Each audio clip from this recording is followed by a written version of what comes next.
The key to explaining what happens in The Shining is to understand what shining actually is. Several clues are given throughout the movie as to the nature of the shining. You can even say that crucial aspect of this movie was made with this particular aesthetic in mind, being the telepathic ability, not only to perceive the past, but the future as well, which I will come back to later in this text. Two lines are given in which are central to understand the layers of the film. The scene where Dick Hallorann explains Danny what the shining is, and the line that Grady delivers to Jack in the gold room. The first leaves us with the understanding that the shining is the marking that comes about by powerful happenings, which is said to be like the burning of a toast. The second line, being Grady's statement that he has always been in the hotel, as well as Jack always having been the caretaker, gives us the necessary grounding to understand the rest of the film. The ghosts of the shining are frozen in time. This is further implied by Jack freezing to death in the maze, which conveys that he has become a part of the hotel upon his death. For instance, take Danny's encounter with the Grady twins. They ask him to play with them forever, but as Tony reminds him, it is just like pictures in a book. It isn't real. That is to say, they aren't conscious. They have simply left an imprint that is perceivable for those who can shine. Much like the news articles in Jack's scrapbook, which also is about the hotel and its history. Kubrick might be making a statement about how the way our past dictates our future is akin to a haunting, threatening to consume us as it did Jack. Ja. 2, 8, 2. Arguably, the most confusing part of The Shining is how Jack communicates with the ghosts of the hotel. When Jack talks to Lloyd in the bar scene, he seems unshocked and seamlessly talk to him as if he has known him for a long time. This is probably because Jack has the ability to shine, but doesn't realize it. This would explain why he mentions at a point that he feels like he has been at the Overlook before, claiming to know what is going to be around every corner. You could say that Jack just doesn't know that these images are illusory, so he mistakes it for himself and ends up becoming its projection, even though he can't remember it. Or like Hallorann says, don't believe it. The confusion regarding the identity of Jack stems from failure to understand his alignment with the caretaker as an archetype, as well as some inconsistencies connected to Delbert Grady. Jack tells him that he read that he had killed his family and blown his brain out. However, Grady denies this, saying, "I don't have any recollection of that at all." How could he? He quite literally blew his brains out. Jack reassures him that he were the caretaker. However, since he is just an image representation of Grady that is forever burned into the hotel and doesn't have a concept of time, he fails to comprehend this, seeing the caretaker as a single entity. Of course, Grady himself is said to be the original caretaker of the hotel in the beginning of the movie.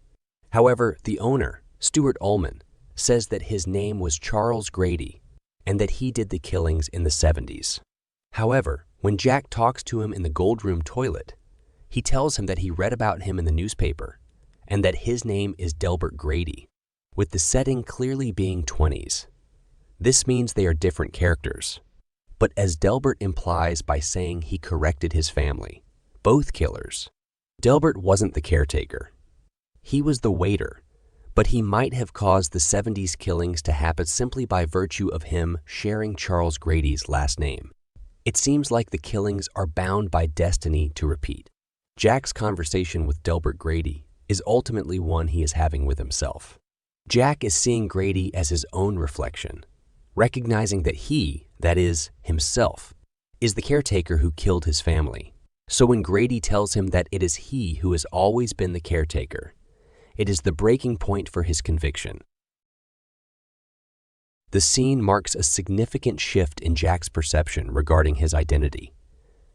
He becomes hellbound on following in their footsteps and murder his family after this encounter, implying that he is perceiving this as crucial in completing his contract and fulfilling his destiny as caretaker. The music in the background, being It All Forgotten Now, further underlines this. Jack's isolation and his research into the past of the Overlook, as well as his growing hatred for his family, all the while unwittingly shining throughout the film, is making him reenact the murders of the hotel's past. This is also reflected by Danny's imaginary friend Tony's complete takeover of his body. Tony is explained to be Danny from the future in Stephen King's sequel to the book. This makes sense since Danny is shown not only seeing Shining in the past, but also in the future, mediated by the personality of Tony. Redrum, being murder spelled backwards, implicates that the message is coming from an adverse point in time, being the future. Tony is constantly trying to stop the events of the movie from happening. You can even say his attempt to dissuade Danny rather than saying exactly what is going to happen at the Overlook is done, because the perpetuation of the narrative has the power to affect as well as possess those who shine, effectively bringing the happening into actuality. However, the events of the movie had to unfold in the way that they did for Tony to be able to save them, further signaling that Jack's descent into madness was bound by destiny to happen. Danny is only able to escape the maze and trick Jack by retracing his steps, leaving Jack bewildered and trapped by their footsteps, unable to see which ones lead out of the labyrinth. Kubrick was most likely trying to give us a message along the lines that we should be thinking forward and try not to live in the past. Or, at the very least, not let it tell us that we cannot change our ways. The Overlook Hotel is built over a Native American graveyard and, according to Ullman, housing only the best people, draws a heavy parallel to the massacre of the Indians and the chastisement of African slaves by the country's caretakers. When Jack is talking to Lloyd in the bar scene and mentions white man's burden, it is actually in referring to his wife, implying that as the white man is burdened to lead all other races, Jack is burdened to lead his family. The way Jack is portrayed is also reminiscent of a lumberjack chopping down wood. When he says the infamous line, "Here's Johnny," continuing to obfuscate his identity, it almost looks as if the painting of the woods above the bed is in front of his face and blinding his vision, continuing the theme of hypnosis by images or burnt toast. Even Wendy is made to look like a Native American at times, which isn't only metaphorical, but actually reflects the way in which things shine within the story itself. The strangest examples of this are two instances where two things are made to mimic Wendy. First, there is a Goofy doll, which is not only specifically made to imitate her clothing her, but also bully her appearance, comparing her black shoulder-length hair to the ears of Goofy during the infamous shooting of The Shining, in which certain scenes were done over 100 times. Shelley Duvall, the actor who played Wendy, was particularly targeted by him and bullied in order to get a real performance.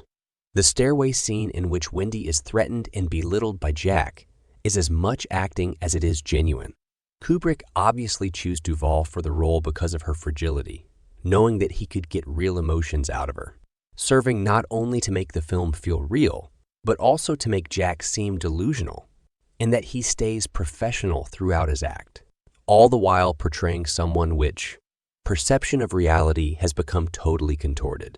The way Jack belittles her by imitating the way that she speaks can give some insight as to why Kubrick chooses to make such parallel. Now you can see that not only is he saying that she looks like Goofy, but also that she is like him, that being clumsy and stupid. This point is made again in the second instance of this, is when Danny is riding around the hotel. He's wearing a red sweater just like Wendy and the bicycle, being blue like her dress, even seems to be shaped like a dress when seen from behind. Danny's hair sometimes darken, and his hands are raised in a manner resembling the way Wendy runs throughout the film, almost making it seem like a very small Wendy is cartoonishly running around the hotel like a child. There is also the scene where Wendy and Danny get lost in the maze, and Jack can see them inside the maze's miniature within the hotel. This is a good example of how Shining creates parallel. There seems to be an emphasis on making Wendy and Danny appear small and helpless, and Jack appear large and imposing. Since the ghosts give off this feeling that they're not really there, It makes these three characters truly stand out in their shining in their differences. Far transcending its source material, The Shining is without a doubt the single greatest horror movie ever conceived of. Would be inspiration for all horror movies to come, if only anyone had the brain to mimic it.